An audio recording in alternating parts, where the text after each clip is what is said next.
Concept clear with Saket YouTube channel में आपका स्वागत है। मैंने पिछले 2 लेक्चर में आप लोग को बेसिक बताया है। फर्स्ट लेक्चर में तो एकदम बेसिक्स में मैं स्टार्ट किया हूँ कि कैसे भारत में पुर्तगालियों की आने की मंशा क्लियर होती है और वो क्यों सोचते हैं कि हमें भारत की ओर चलना है। तो वीडियो स्टार्ट करने से पहले मैं कुछ चीज़ आपसे बोलना चाहता हूँ कि मैं देख रहा हूँ कि आप लोग वीडियो कंप्लीट नहीं देख रहे हैं। अगर वीडियो कंप्लीट नहीं देखिएगा तो फिर ये वीडियो बनाने का कोई मतलब नहीं रह जाता है। एक्चुअली फैक्ट चीज़ तो सब चीज़ सब कोई दे देता है, फैक्चुअल चीज़ केवल फैक्ट टू फैक्ट आप लोग याद कर लीजिए, देख लीजिए, समझ लीजिए। लुसेंट का बुक उठाइए, हो गया। तो आजकल क्वेश्चन उस बेस पे नहीं आ रहा है, क्वेश्चंस का लेवल अब थोड़ा सा डीप जा रहा है। तो अगर फैक्चुअल पढ़ना है तो फिर लुसेंट वगैरह से भी आप पढ़ सकते हैं, लेकिन मेरा यहाँ टारगेट ये रखा गया है, मैं रखा हूँ कि जब मैं सब चीज़ को एक जगह पे कंपाइल करके फुल डिटेल वीडियो आप लोग को दे रहा हूँ, तो आप लोग या तो देखिए, पूरा कंप्लीट देखिए, नहीं तो नहीं देखिए, बस फैक्चुअल चीज़ों को पढ़ के आप एग्ज़ाम दीजिए। तो मेरा यही कहना है कि आप लोग देख रहे हैं वीडियो तो कंप्लीट देखिए और कुछ बताइए कि जहाँ अगर कुछ गलत लग रहा है तो वहाँ ज़रूर कमेंट कीजिए कि सर यहाँ प्रॉब्लम है। लेकिन मेरा ये क्योंकि मैं स्टार्ट किया हूँ एक कहानी की तरह से आप लोगों को पढ़ाना, इसमें थोड़ा सा टाइम लगेगा, लेकिन ये है कि इतना श्योर रहिए कि जब एक क्लास कंप्लीट होगा तो कितना भी अंदर कोई भी क्वेश्चन पूछ रहा है, कितना भी डीपली, आप लोग इजीली सॉल्व कर पाएंगे। और जैसे मान लीजिए एक मैं एग्जांपल देता हूँ, हिस्ट्री में आगे मॉडर्न हिस्ट्री में जब गांधीवादी युग स्टार्ट होगा तो हम वहाँ देखेंगे कि कैसे जब गांधी जी आते हैं और आंदोलन स्टार्ट होता है बिहार के चंपारण से, और फिर आंदोलन फैलते फैलते अदर जगह जगह पे डिफरेंट एरा पे गांधी जी आंदोलन स्टार्ट कर रहे हैं। तो उसमें मान लीजिए कोई एक आंदोलन लेते हैं, सविनय अवज्ञा आंदोलन। तो मैं ये देखता हूँ एक्चुअली यूट्यूब पे कि 3 घंटा 5 घंटा में कंप्लीट मॉडर्न हिस्ट्री ख़त्म हो गया, बच्चे वहाँ जा रहे हैं। तो मॉडर्न हिस्ट्री वो चीज़ नहीं है, उतना में आप उसमें बस फैक्चुअल चीज़ आप पढ़ पाइएगा। जब सविनय अवज्ञा आंदोलन में पढ़ाऊँगा तो सबसे पहले मैं बताऊँगा कि उसकी पृष्ठभूमि कहाँ से तैयार हुई है, पृष्ठभूमि के बाद से उसमें कौन कौन से नेता जुड़े हैं और क्या मजबूरी थी कि वो सविनय अवज्ञा आंदोलन करना पड़ा, फिर उसमें कैसे अदर लोग जुड़ते गए उस आंदोलन से, और फिर वो आंदोलन क्यों स्थगित हुआ, उसमें ऐसा क्या सिचुएशन आया कि वो आंदोलन का स्थगित करना पड़ा था, रोकना पड़ा था गांधी जी को, और फिर उसके परिणाम क्या हुए। तो ये सब चीज़ एक पृष्ठभूमि की तरह होती है। जब तक आप पूरा डिटेल में नहीं जाइएगा तो क्वेश्चंस थोड़ा सा भी अगर घुमाता है तो आप फैक्चुअल डाटा के बेस पे आप उसको नहीं सॉल्व कर सकते हैं। इसलिए रिक्वेस्ट है कि आप वीडियो कंप्लीट देखिए, और मैं 2 वीडियो ऑलरेडी डाल चुका हूँ, उसको देखिए। फिर आगे आप जब 2 वीडियो नहीं देखिएगा, इस वीडियो को देखने आइएगा तो कोई चीज़ समझ नहीं आएगा, क्योंकि सब क्लास एक कहानी की तरह और इंटरलिंक है। तो चलिए, इतना ही कहना था आपसे। अब आज का टॉपिक है कि डच कैसे आते हैं। हमने देखा था कि पुर्तगाली लोग कैसे यहाँ पे हिंद महासागर में भारत के पास हिंद महासागर में अपना पूरा जमावड़ा बना लेते हैं। यहाँ अरब जो ऑलरेडी यहाँ आए हुए हैं, व्यापार कर रहे थे भारत से, तो अरब को कैसे उन्होंने ब्लू वाटर पॉलिसी यहाँ लगाया था। तो ब्लू वाटर पॉलिसी के तहत यहाँ पे ये अरब पर नियंत्रण पा लेते हैं और पूरे ये हिंद महासागर में बस वो अपना एक समुद्री डाकू की तरह व्यापार करने लगते हैं। और यहाँ से मैंने परमिट प्रणाली भी बनाई थी कि वहाँ से कोई भी अगर जहाज़ जाता था तो पुर्तगाली उनसे एक परमिट के तौर पे कर लेते थे, और इस कर से कोई अछूता नहीं रह जाता, कोई कैसा भी हो, चाहे वो बाबर यहाँ दिल्ली में जो सेंटर में है, भारत पे जो शासन कर रहा है मुग़ल बादशाह बाबर, उसको भी इस टैक्स देना पड़ता था पुर्तगालियों को। तो अब ये तो पुर्तगाली हम समझ चुके हैं ऑलरेडी, आप लोग पिछला क्लास में देख लीजिएगा। अब ये देखते हैं डच में कैसी स्थिति। ये डच भी यूरोप के ही पार्ट है, यूरोप में ये रहते हैं एक्चुअली। डच मतलब क्या है, एक नीदरलैंड के निवासी, नीदरलैंड या हॉलैंड, उनको डच भी कहा जाता है। तो ये एक्चुअली नीदरलैंड के निवासी हैं जिसे डच कहा जाता है। ये भी यूरोप के होते हैं।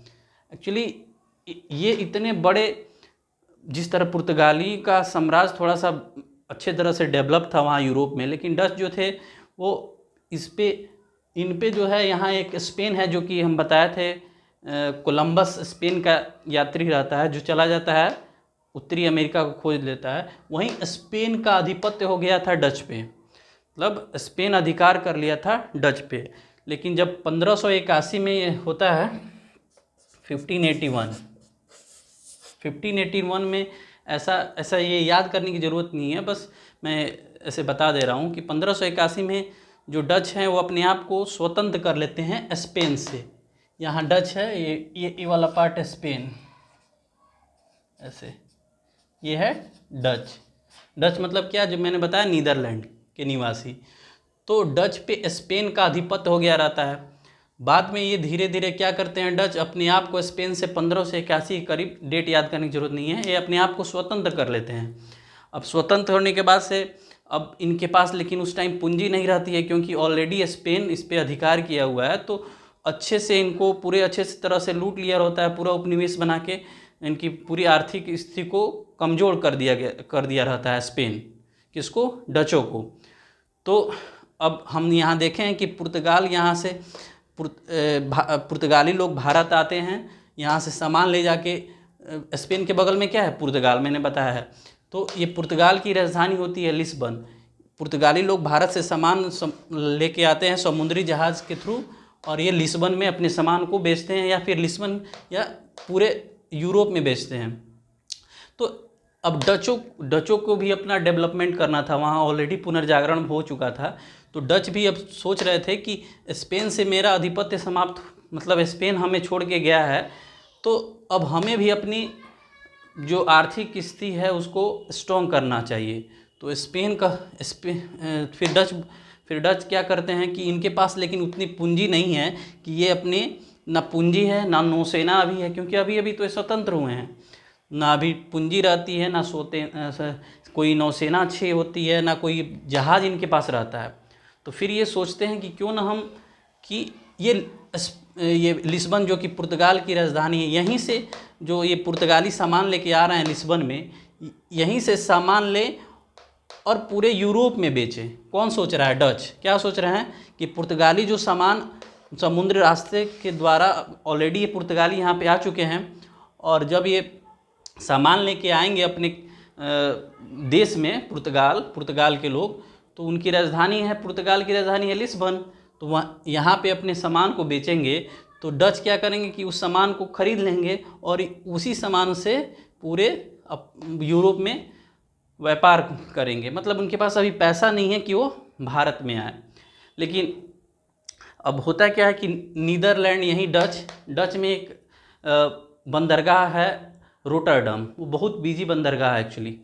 तो उसी बंदरगाह के थ्रू राइन नदी भी निकलती है, तो उसी बंदरगाह से लेकर पूरे नदी के सारे पूरे आसपास के ये जो कंट्री है, वहाँ डच क्या करते हैं, सामान को लिस्बन से खरीदते हैं और पूरे वहीं रोटरडम बंदरगाह से, राइन नदी से होते हुए पूरे यूरोप में अपने सामान को बेचा करते थे।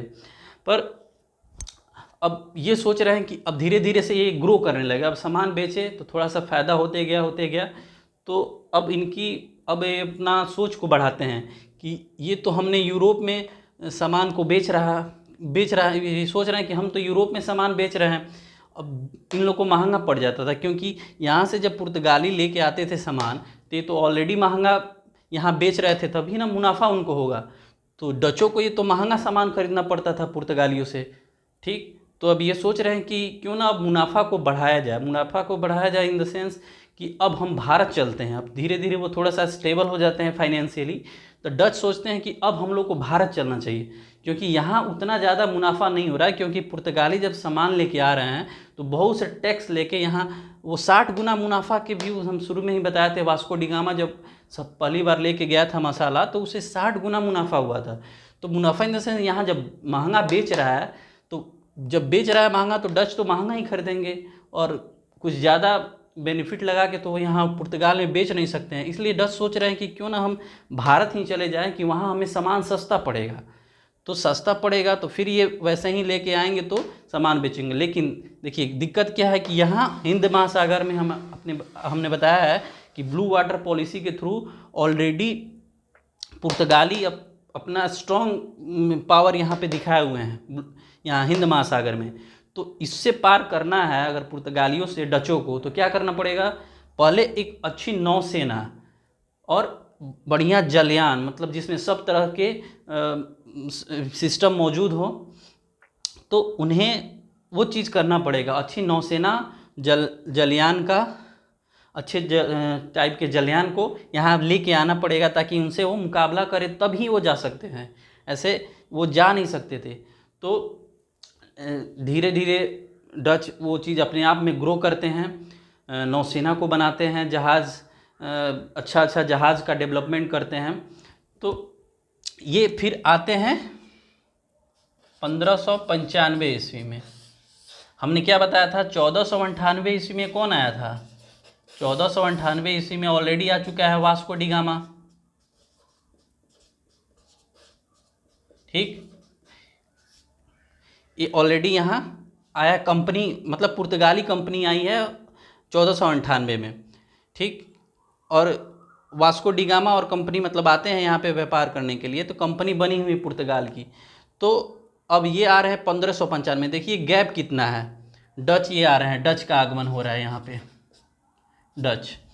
तो 1498 से 1595 में लगभग 100 साल का डिफरेंस है। 100 साल तक सोचिए ये अकेले पूरे भारत में व्यापार कर रहे हैं, कौन, पुर्तगाली। अपने सामान को यहाँ से लेके यहाँ ले जाते हैं, मुनाफा में बेचते हैं और फिर आके यहाँ पे आते हैं, और मतलब इनसे मुकाबला करने वाला पुर्तगाली से कोई नहीं है 100 साल तक। अब फिर 1595 में आते हैं और फिर हम आगे पढ़ेंगे 1600 में अंग्रेज आते हैं और फिर 1664 में फ्रांसीसी आते हैं, फ्रांसिस। लेकिन ये क्वेश्चन पूछ देता है, लेकिन एक्चुअली ये इन लोग के आने का क्रम है। लेकिन अगर पूछा जाए, एक कन्फ्यूज़न होता है कि कंपनी भी आती है, जैसे कोई भी, जैसे पुर्तगाल के ही लोग आ रहे हैं तो उसके साथ साथ वो कंपनी भी आती है व्यापार करने के व्यू से। तो अगर पूछे कि कंपनी में कौन आया, तो सबसे पहले कंपनी तो पुर्तगीज़ की आई थी 1498 में। लेकिन डच से पहले, डच जो कंपनी यहाँ पे इस्टेब्लिश हुई 1602 ईस्वी में, डचों की कंपनी, और अंग्रेज़ की कंपनी ये 1600 में ऑलरेडी इस्टेब्लिश हो गई थी। यानी कंपनी के व्यू से अगर देखा जाए तो डच से पहले कौन आया है, अंग्रेजी ब्रिटिश ईस्ट इंडिया कंपनी, जो हम लोग पढ़ते हैं और आगे पढ़ेंगे। तो डच की कंपनी से पहले 1600 में अंग्रेज़ ब्रिटिश ईस्ट इंडिया कंपनी आती है। लेकिन डचों की जो कंपनी है वो कब आती है, 1602 में। यानी अंग्रेजी कंपनी के 2 साल बाद डच की कंपनी भारत में आती है। तो ये थोड़ा सा कन्फ्यूजन होता मतलब बच्चों में होता है। तो ये पृष्ठभूमि हमने देख लिया कि डच कैसे, कहाँ थे और क्या क्या सोच रहे थे कि हमें कैसे अपने व्यापार को ग्रो करना है। तो सबसे पहले देखते हैं 1595 में सबसे पहले डच की ओर से एक प्रतिनिधि आता है, हाउटमैन, जिसका नाम रहता है हाउटमैन। वो अपने साथ और कुछ लोगों को लेके ये निकलता है। यहाँ पे डच के प्रशासक बोलते हैं कि आप जाइए और देखिए कि वहाँ पे कैसे कैसे मसालों का कंडीशन है और वहाँ से हमें बताइए। तो 1595 में डच ये हाउटमैन आते हैं और ये भारत न जाके जाता है, ये इंडोनेशिया वाला रीजन है, ये इंडोनेशिया रीजन है और ये है मलक्का, ये जो है मलक्का जल संधि है, मलक्का। ठीक, और ये इंडोनेशिया का जकार्ता द्वीप है। तो यहाँ ऑलरेडी पुर्तगाली पहले भारत में जब व्यापार कर रहे होते हैं, उसी क्रम में ये इंडोनेशिया पे उन लोगों का ऑलरेडी अधिकार रहता है। तो इनके पास ये भी चुनौती है कि ये पुर्तगालियों से निपटना है, क्योंकि इनकी सैन्य शक्ति ऑलरेडी मजबूत है और ये चारों इंडिया में और ये इंडोनेशिया में दोनों जगह अपना अधिकार बनाए हुए हैं। तो इनके पास ये भी चुनौती रहती है डचों के पास कि हमें जाना है अगर व्यापार करने, तो क्या है कि ये पुर्तगाली से हमें लड़ना है, और लड़ के फिर अगर हम उसको हराएंगे तभी हम इन क्षेत्रों पे अधिकार व्यापार कर सकेंगे, और अधिकार करके चारों ओर अपने सामान को जगह जगह से बेच देते हैं। ये देखिए मलक्का वाला हम बता देते हैं कि एक्चुअली होता क्या है। ये मलक्का जल संधि, इस एरिया में अगर किसी जहाज़ को इस पार्ट में, पूर्वी भारत के पूर्वी वाले पार्ट में भेजना होता था, तो इसी जहाज़ आता था और इसी मलक्का जल संधि होते हुए ये धीरे धीरे ये इस पार्ट में अपने सामान को बेचते थे, व्यापार करते थे। तो ये मलक्का बहुत इंपॉर्टेंट पार्ट था इंडोनेशिया का, और यह है जकार्ता, यह है जावा द्वीप इंडोनेशिया का। तो सबसे पहले वो प्रतिनिधि बन के आते हैं, और इंडोनेशिया को उस टाइम, ये इंडोनेशिया वाले पार्ट को मसालों का भी द्वीप कहा जाता था, क्योंकि यहाँ मसाला बहुत था। यहाँ मसाला था क्योंकि भारत में ही मसाला पड़ रहा है, यानी इसके आसपास के सभी कंडीशंस ऐसे हैं कि मसालों का अच्छा यहाँ पे रहता है, मसाले अच्छे तरीके से मिलते हैं, और इसीलिए ये यूरोपियों का ये सेंटर बन जाता है मसाले को बेचने खरीदने के व्यू से। यही पार्ट यूरोपीय जितनी भी कंपनियां आती हैं इसी में इस्टेब्लिश हो जाती हैं। ठीक, तो अब ये 1595 में आता है हाउटमैन अपने और भी लोगों के साथ, और यहाँ से मसाला खरीदता है शुरू में, और पूरा ले जाके यहाँ बेचता है, फिर ये चीज़ इधर बेच के आता है। तो अब ये तो 1595 से आके, और फिर जब 1602 ईस्वी आती है, तो अब जैसे पुर्तगाली में भी कंपनी बनती है, सुसज्जित पूरी अच्छे तरह से संगठित तरीके से कंपनी आती है, और फिर कंपनी जब अपना व्यापार फैलाएगी तभी ये लोग तरह तरह के और जगह पे अपना सामान को खरीद और बेच पाएंगे। तो 1602 में भी यहाँ डच में कंपनी बनती है, जिसमें उस कंपनी का नाम होता है United East India Company of Netherland. तो इस कंपनी का नाम रहता है, और ये 1602 में बनती है। पहले तो केवल हाउटमैन आके सामान खरीदा बेचा, लेकिन अब इन लोगों को कंपनी की ज़रूरत पड़ती है, कंपनी आएगी अपने व्यापार को फैलाएगी।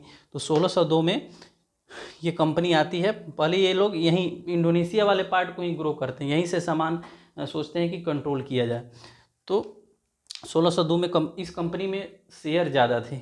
इस कंपनी में ऑलरेडी आम जनता भी थी जिनके शेयर लगे हुए थे, और ये पूरे यूरोप में एक ऐसी कंपनी थी, डच ईस्ट इंडिया कंपनी। और भी कंपनी आएंगी, फ्रांसीस हो, ब्रिटिश हो, डेनिश हो, इवन पुर्तगालीज भी। तो ये डच ईस्ट इंडिया कंपनी में जितने भी लोग शेयर लगाए थे, सबसे ज़्यादा मुनाफा इन्हीं में जो शेयर डाले थे उन्हीं को हुआ था। बाकी कंपनी में भी मुनाफा होगा, लेकिन सबसे ज़्यादा मुनाफा इन्हीं के लोगों को हुआ था, इसमें जो भी अपना शेयर लगाए थे। ठीक, तो इस कंपनी का मेन मोटिव अब क्या होगा? पहला मोटिव तो क्या है? सबसे पहले तो व्यापार करना है। ये लोग भेज रहे हैं डच वाले कि जाइए कंपनी आप व्यापार कीजिए, मसालों का व्यापार कीजिए, या इंडोनेशिया में हो चाहे भारत में हो। लेकिन सबसे पहले मोटिव तो इसी का है कि हमें व्यापार करना है, फ़ायदा कमाना है। तो पहले व्यापार होगा। दूसरा, इन लोगों को पता था कि इधर हम जा रहे हैं तो सेना एकदम स्ट्रॉन्ग लेके जाना पड़ेगा, क्योंकि पुर्तगाली ऑलरेडी बैठे हुए हैं यहाँ पे। अगर सैन्य शक्ति अगर इनकी अच्छी नहीं रहेगी तो ये तो मार के भगा देंगे कि नहीं, हम यहाँ पे आपको कोई भी व्यापार करने नहीं देंगे। तो इसलिए ये कंपनी क्या करती है कि अपने आप को सैन्य शक्ति के दम पे भी मजबूत करती है। तो ये सैन्य कार्यवाही के लिए इन लोगों को छूट दिया गया रहता है। इस कंपनी को सैन्य कार्यवाही के लिए छूट दिया गया रहता है कि जाइएगा, ज़रूरत पड़ेगा तो अपने नौसेना के दम पे यहाँ पे सैन्य कार्रवाई कीजिएगा और उस जगह को हथिया लीजिएगा पुर्तगालियों से। और तीसरा क्या होता है? संधि। लेकिन जहाँ अगर आप कमज़ोर पड़ गए, संधि, जहाँ आप कमज़ोर पड़ गए तो आपको पुर्तगालियों से संधि भी करनी पड़ेगी, क्योंकि हर जगह तो आप मजबूत तो नहीं हो सकते हैं, क्योंकि ये तो ऑलरेडी बहुत पहले से यहाँ पे अपना व्यापार फैलाए हुए हैं। तो संधि भी ये आता है कि संधि भी ये लोग उनको करना पड़ेगा। तो ये तीन चीज़ के उद्देश्य से लेके 1602 में कंपनी आती है यहाँ पे। अभी तक देखिए ये केवल इंडोनेशिया वाले पार्ट में ही व्यापार कर रही है। अब धीरे धीरे अब इनका एक्चुअली व्यापार नहीं, यहाँ पे था इनका व्यापार, लेकिन ये लोग बीच बीच में भारत भी जाते थे, वहाँ की कंडीशन को देखते थे कि वहाँ हम कहाँ, अगर भारत में व्यापार करना है तो हम कहाँ आएँ कि वहाँ पे हमको व्यापार करना मतलब कर सकते हैं। तो इसी बीच में 1605 में यह है मसूलीपट्टनम। मसूलीपट्टनम। जो भी पॉइंट लिख रहे हैं वो आप अपने नोट्स में, कॉपी में इसको नोट करते रहिएगा। 1605 ईस्वी में ये मसूलीपट्टनम, जो कि आंध्र प्रदेश में पड़ता है, तो यहाँ इनको पहली बार भारत में अपने एक संगठित तौर पे कंपनी यानी कोठी खोलने का यहाँ मौका मिलता है। और ये कोठी क्यों खोल रहे हैं? क्योंकि भारत से जो भी सामान आएगा तो इसी कोठी पे सामान लोग बेचेंगे, और यहाँ से ये लोग क्या करेंगे, चारों ओर इधर से इस देशों में और फिर यहाँ से अपने यूरोप में। तो इसलिए यहाँ पे सबसे पहले भारत में इन लोग का संगठित तौर पे एक कोठी खुलती है 1605 ईस्वी में मसूलीपट्टनम में। जो कि क्वेश्चंस ये आते रहते हैं कि डचों की सबसे पहली फैक्ट्री भारत में कब और कहाँ खुली थी? तो 1605 ईस्वी में मसूलीपट्टनम में खोली गई थी डचों द्वारा। अब आगे क्या होता है कि ये धीरे धीरे ये जकार्ता को भी जीत लेते हैं। अब ये अपने सैन्य दल पे अब ये सोच रहे हैं कि हमको अपना और विस्तार करना है। तो 1613 में, ईस्वी याद करने की ज़रूरत नहीं है, जकार्ता पे कब्जा कर लेते हैं। फिर मलक्का पे भी एक अधिकार जमा लेते हैं कि ताकि ये यहाँ से सामान को ये लोग इधर बेच दें। ठीक। और ये जकार्ता में एक क्या होता है कि द्वीप में है, जकार्ता जो द्वीप है इस पे चारों तरफ खंडहर हुए रहते हैं। इस खंडहर को पूरा बराबर करके अच्छे से एक शहर बसाते हैं। उसका शहर का नाम होता है विटेबिया। ये क्वेश्चन आया हुआ है पहले, तो याद रखिएगा। जकार्ता पे ही एक शहर है विटेबिया। इस शहर को एक्चुअली ये सेंटर बनाते हैं। यहीं इसी सेंटर से चारों ओर अपने व्यापार को कंट्रोल करेंगे। चारों ओर ये मलक्का तो जीत लिए ही हैं, इसी शहर से यहाँ से सामान लोड करके, और ये मलक्का जल संधि ये होते होते पूरे यहाँ इस देश में भेजेंगे। ये पूर्वी देशों में अपने सामान को भेजेंगे, मसालों को, और फिर यहीं से ये पूरा यूरोप भेजेंगे। तो ये बिटेबिया को, जो कि जकार्ता द्वीप पे है, इसको सेंटर बनाते हैं। और ये श्रीलंका में भी, यहाँ श्रीलंका है, श्रीलंका में भी पुर्तगालियों का अधिकार था। वहाँ भी ये अपना अधिकार यहाँ पे उनसे छीन लेते हैं और एक खुद यहाँ पे अपना अधिकार जमा लेते हैं। तो जगह जगह जो वहाँ ऑलरेडी यूरोपीय बैठे हुए हैं, तो उन पे अब ये भारी पड़ने लगते हैं और उनके जगह को छीन के और उस पर अधिकार कर लेते हैं, और वो धीरे धीरे अपने सामान को बेचना स्टार्ट कर देते हैं। तो इसी बिटेविया से वो कहाँ बेचते थे? नीदरलैंड। हम बता ही दिए कि इधर ये अपना सामान को यानी ये मसाले को क्या कर रहे हैं, अब बेच रहे हैं। तो एक क्रम अब देख लिए कि थोड़ा सा व्यवस्थित क्रम से इनको जान लेते हैं। इसके बाद ये कोठी खोल दिए हैं सबसे पहले 1605 ईस्वी में। अब फिर कैसे कैसे इंडिया में ये विस्तार करेंगे उसको देखते हैं। उससे पहले एक समराइज़ कर लेते हैं। 1595 में हाउटमैन डच यात्री आता है। कहाँ जाता है? भारत नहीं जाके वो पूरे इंडोनेशिया पे इन लोग का अधिकार मतलब करने का इरादा रहता है, क्योंकि इसे मसालों का द्वीप कहा जाता है। तो हाउटमैन आता है 1595 में, यहाँ देखता है, यहाँ से सामान इधर और चारों ओर बेचते रहता है। लेकिन एक व्यवस्थित ढंग से 1602 में एक कंपनी बनती है जो कि व्यापार और भी इनके उद्देश्य रहते हैं। इससे ये आती है, ये फिर इंडोनेशिया में ही आती है और ये लोग स्टार्ट करते हैं। फिर ये मलक्का पे जकार्ता द्वीप में बिटेविया बनाते हैं, श्रीलंका पे अधिकार कर लेते हैं, और 1605 ईस्वी में ये भारत की ओर मतलब सोचते हैं कि अब हमें भारत में भी आना चाहिए। तो 1605 ईस्वी में ये मसूलीपट्टनम में अपना कोठी खोलते हैं। तो ये बाकी इधर का जो कब अधिकार की ये ईस्वी याद करने की ज़रूरत नहीं है। आप लोग ये याद कर लीजिएगा कब आए। सबसे पहले कंपनी कब बनी थी, और सबसे पहले फर्स्ट मतलब इंडिया में पहली कोठी कहाँ और कब खोली गई थी। तो आंध्र प्रदेश के मसूलीपट्टनम में 1605 ईस्वी में खोली गई थी। ये क्रम आप लोग याद कर लें। अब इसके बाद से हम देखते हैं कि अब ये इंडिया में कैसे बढ़ रहे हैं। ठीक है, तब अब डचों का विस्तार देखते हैं कि 1605 में मसूलीपट्टनम ये आ गए हैं। अब अपना विस्तार और करेंगे। तो इसी क्रम में यहाँ पे तमिलनाडु के तट पे, तमिलनाडु और आंध्र प्रदेश के बीच में एक पुलिकट है, पुलिकट। अब ये पुलिकट दोनों में पड़ता है, कन्फ्यूज़न ना हो। पुलिकट एक आंध्र प्रदेश और तमिलनाडु दोनों के बीच में है, सेंटर पे है मतलब यहाँ पे। तो यहाँ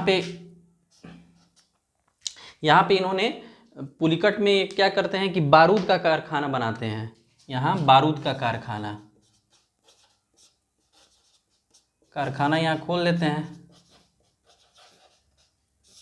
पुलिकट कहाँ है? आंध्र प्रदेश और तमिलनाडु। ये आगे पढ़ाएंगे। पुलिकट झील ये आता है ज्योग्राफी में, इंडियन ज्योग्राफी में क्वेश्चन पूछता है पुलिकट झील कहाँ है। तो ट्रिक से याद कीजिए, पुल्ली, पुल्ली मतलब लटका हुआ, तो ये पुल्ली है आंध्र प्रदेश और तमिलनाडु में लटका हुआ है, ऐसे याद रखिएगा।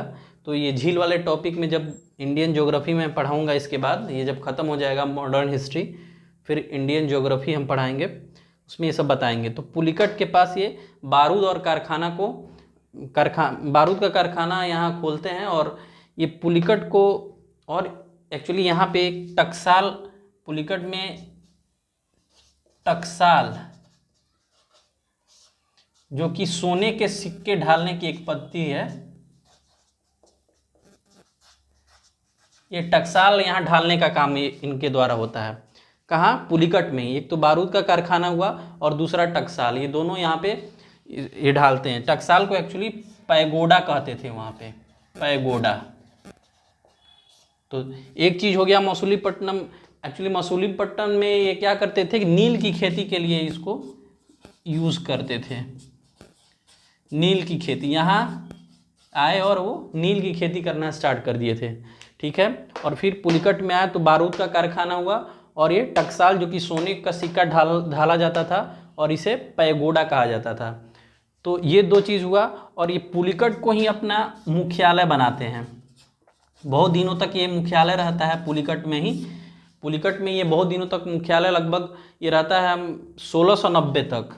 ये 1690 तक ये इसको पुलिकट को ही अपना मुख्यालय बना लेते हैं। ये कौन सा तट है? ये ज्योग्राफी में पढ़िएगा, ये तमिलनाडु वाला जो तट है वो कोरोमंडल तट है, ठीक है। तो कोरोमंडल तट से अब फिर ये देखिए यहाँ पे ये कोरोमंडल तट पे हुआ, अपनी कोठी को स्थापित कर रहे हैं अलग अलग। और यहाँ है बंगाल, वेस्ट बंगाल, ये वाले रीजन में एक कासिम बाजार पड़ता है, वेस्ट बंगाल का है कासिम बाजार, ठीक। वेस्ट बंगाल में कासिम बाजार। एक्चुअली यहाँ से रेशमी वस्त्र ये कहते हैं, रेशमी वस्त्र और सोरा अफीम। एक्चुअली ये बंगाल वाला प्रेसिडेंसी जो थी उस टाइम, बंगाल बिहार सब एक में था, तो सबसे ज़्यादा सोरा और अफीम ये बिहार वाले रीजन में, जो कि बंगाल प्रेसिडेंसी का पार्ट था। अंग्रेज भी आएंगे तो उस टाइम आपको देखने को मिलेगा। तो कासिम बाजार से ये क्या करते थे, ये रेशमी वस्त्र, सोरा, अफीम। ये देखिए बंगाल का जो एरिया था वो बहुत, इसकी ऐसी भौगोलिक कंडीशन थी कि यहाँ सबसे ज़्यादा बेनिफिट होने वाला था। तो इन्होंने यहाँ एक्चुअली क्या कि बंगाल वाले रीजन में जो भी इन्होंने कोठी से जो भी कंट्रोल इन कोठियों पे करना था, जो भी फैक्ट्री बनाई थी यहाँ पे, तो इस फैक्ट्री पर कंट्रोल डायरेक्ट। अब देखिए यहाँ पे मैंने बताया था कि बिटेबिया से सब चीज़ कंट्रोल हो रहा है डचों का। बिटेबिया कहाँ है? इंडोनेशिया द्वीप, इंडोनेशिया के जकार्ता द्वीप पे है। और यहाँ से ये पूरे कंट्रोल, या फिर इंडोनेशिया का हो या भारत में, सभी जगह पर का कंट्रोल क्या कहाँ से हो रहा है? ये बिटेबिया से हो रहा है। लेकिन ये बंगाल जो है, बंगाल वाला रीजन बहुत ही, मतलब उन लोगों के लिए, उन लोग क्या पुर्तगाली वगैरह जो भी आएंगे सबके लिए बहुत बढ़िया इसकी भौगोलिक कंडीशन थी सभी चीज़ों में। तो इसलिए इस पे कंट्रोल डायरेक्ट बिटेविया का नहीं होता है, डायरेक्ट डच कहाँ के निवासी है? नीदरलैंड के।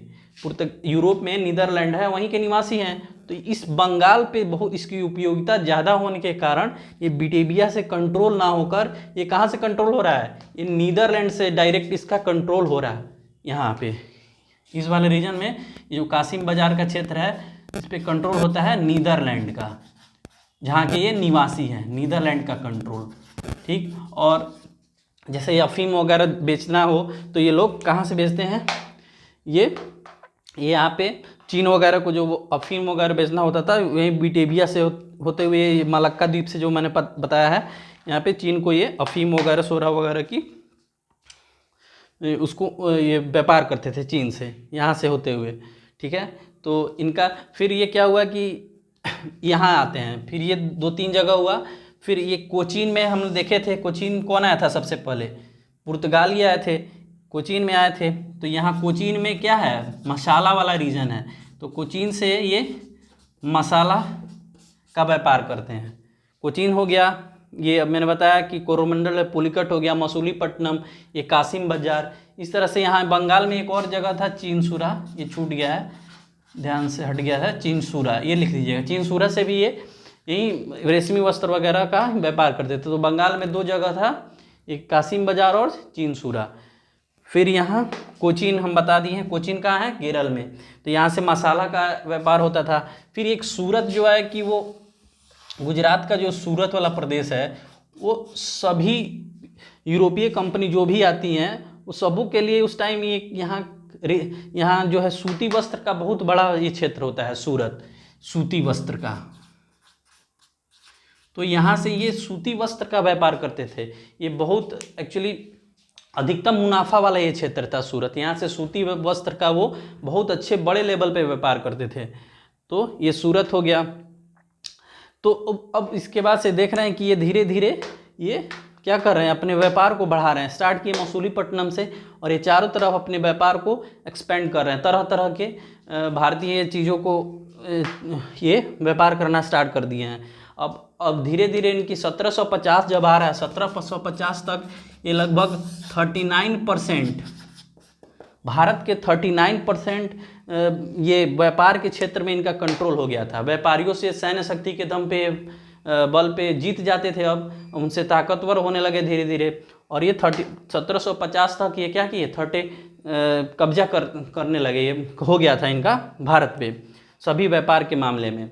अब क्या हुआ उसके बाद से 1750, अब तो 1750 तक क्या है, ब्रिटिश भी आगे गए रहते हैं। ब्रिटिश कब आते हैं, मैंने बताया था कि ब्रिटिश 1602 में आते हैं, ठीक है। तो ब्रिटिश अब ये 1750 तक ब्रिटिश क्या हुआ, ब्रिटिश ईस्ट इंडिया कंपनी आई रहती है, ये भी अपने व्यापार के क्षेत्र में बढ़ाती है। लेकिन 1750 तक इनका बहुत अच्छे से कंट्रोल हो गया रहता है, किसका, डचों का। लेकिन 1750 के बाद क्या होता है कि ब्रिटिश ईस्ट इंडिया कंपनी धीरे धीरे ग्रो करने लगती है। तो यहाँ तक हमने बता दिया था। अब देखिए कि एक्चुअली होता क्या है कि 1759 ये तो चल रहा है इनका व्यापार, लेकिन एक युद्ध हो जाता है 1759 में। ये याद रखिएगा, बहुत बार क्वेश्चन पूछा हुआ है, हर एग्जाम में ये लगभग क्वेश्चन पूछता है। 1749 में इनका युद्ध हो जाता है डच और ब्रिटिश यानी अंग्रेज, डच और अंग्रेजों के बीच युद्ध हो जाता है, जिसको कहते हैं वेदरा का युद्ध। अब इस वेदरा के युद्ध में डच बुरी तरह से हार जाते हैं। अब हार गए अंग्रेजों से, तो उसके बाद से धीरे धीरे अंग्रेज क्या करते हैं, इनको सभी क्षेत्रों में इनके जहाँ जहाँ क्षेत्र है उस पर अधिकार कर लिए रहते हैं। तो ये एक्चुअली होता क्या है कि अब इनके बीच संधि हो जाती है। अब ब्रिटिश तो इनको हरा दिए 1759 में, ये युद्ध होता है वेदरा का युद्ध। सब नोट करते जाइएगा, सब इम्पोर्टेंट चीज़ चल रहा है, क्योंकि कोई भी क्वेश्चन एग्जाम में कहीं से भी कुछ पूछ जाएगा कि सूरत में वो क्या चीज़ का व्यापार के लिए वो डच करते थे सूरत से, और सबसे ज़्यादा पूछ देगा कि सबसे ज़्यादा मुनाफा वाला क्षेत्र कौन था, तो सब सूरत था।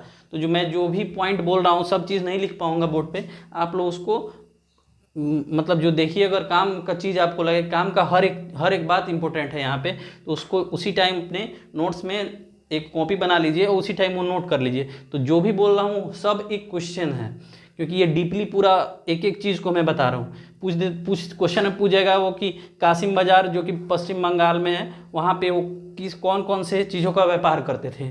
तो आपको ये चीज़ ध्यान में रहेगा कि ये सोरा अफीम और इस चीज़ का व्यापार करते थे। तो ये बेदरा का युद्ध हुआ, कौन जीत गया यहाँ, ब्रिटिश जीत गए।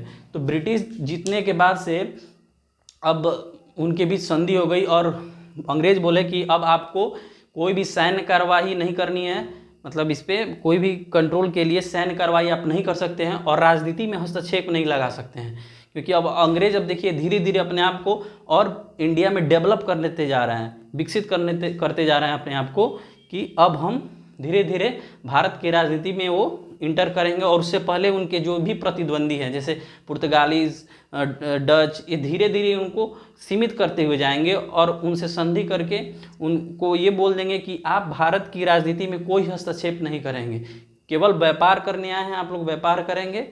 और वो अपने आप को जब 1757 में प्लासी का युद्ध होता है बंगाल के, देखिए इस बंगाल के लिए सब लड़ रहे हैं, क्योंकि बंगाल बहुत ही उस टाइम महत्वपूर्ण क्षेत्र था।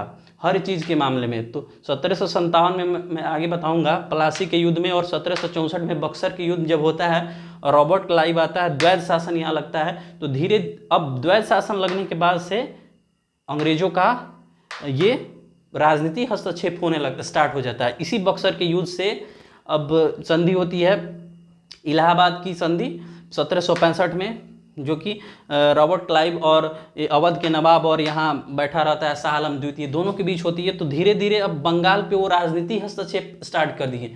कौन से युद्ध में? 1764 की बक्सर के युद्ध में, कि अब भारत के राजनीति में हस्तक्षेप करने जा रहे हैं कौन? अंग्रेज।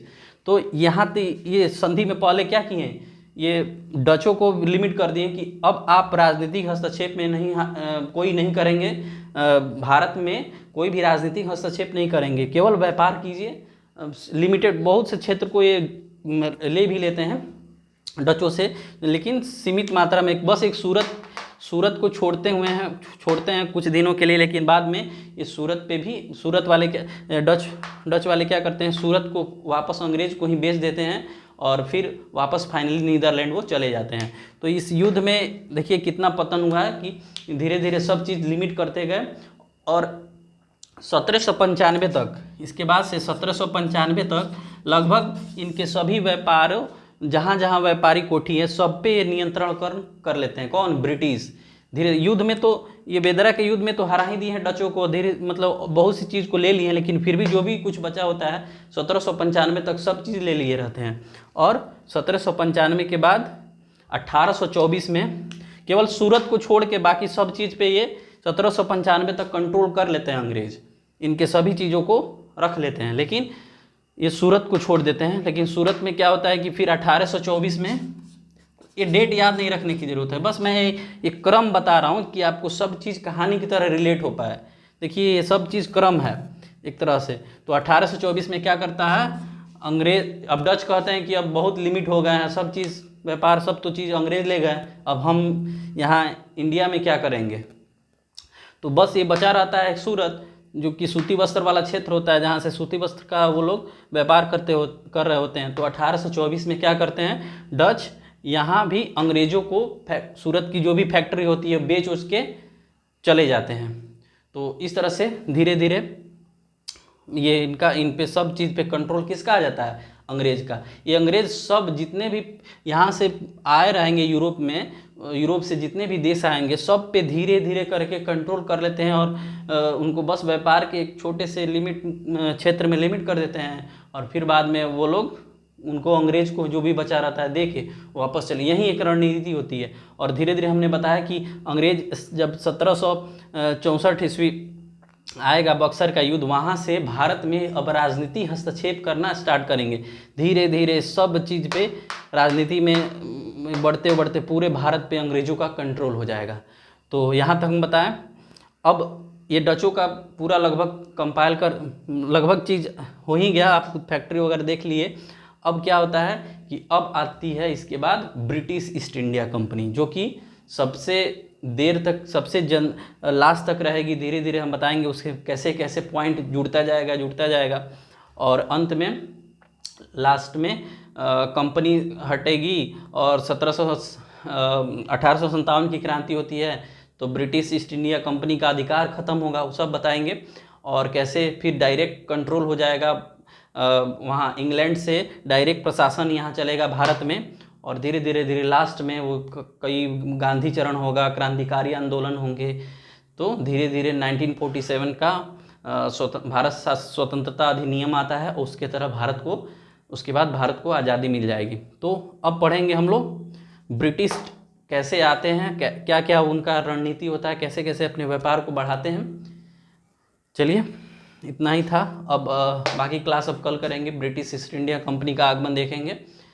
बाकी क्लास कैसा लग रहा है आप लोग प्लीज़ कमेंट करके बताइए। और हाँ, जो शुरू में मैं बोला हूँ क्लास पूरा देखना है, या तो क्लास नहीं देखिए, नहीं तो देख रहे हैं तो पूरा देखिए, क्योंकि एक कहानी की तरह मैं सब चीज़ को रिलेट करके इसके बाद ये क्या हुआ, इसके बाद ये क्या हुआ, सब चीज़ मैं बता रहा हूँ। और आगे भी इससे भी जो और स्वतंत्रता आंदोलन में हम अंदर पहुँचेंगे, इन करेंगे तो उसमें तो और एक एक छोटी छोटी बातों जो एग्ज़ाम में पूछता है जो कि कहीं पेड कोर्स भी नहीं मिलेगा। बिलीव कीजिए, पेड कोर्स में भी वो लोग नहीं बताते हैं उतनी छोटी छोटी चीज़ें। मतलब अब पूछने लगा है एग्ज़ाम, हर टाइप का एग्ज़ाम हो, तो मैं उन छोटी छोटी चीज़ों को खोद खोद के मैं पढ़ा रहा हूँ, पूरे जगह से कंपाइल करके और आपके सामने रख रहा हूँ। तो बिलीव कीजिए, देखते जाइए, डेली का क्लास देखिए और शुरू से लेकर अंतिम तक देखिए।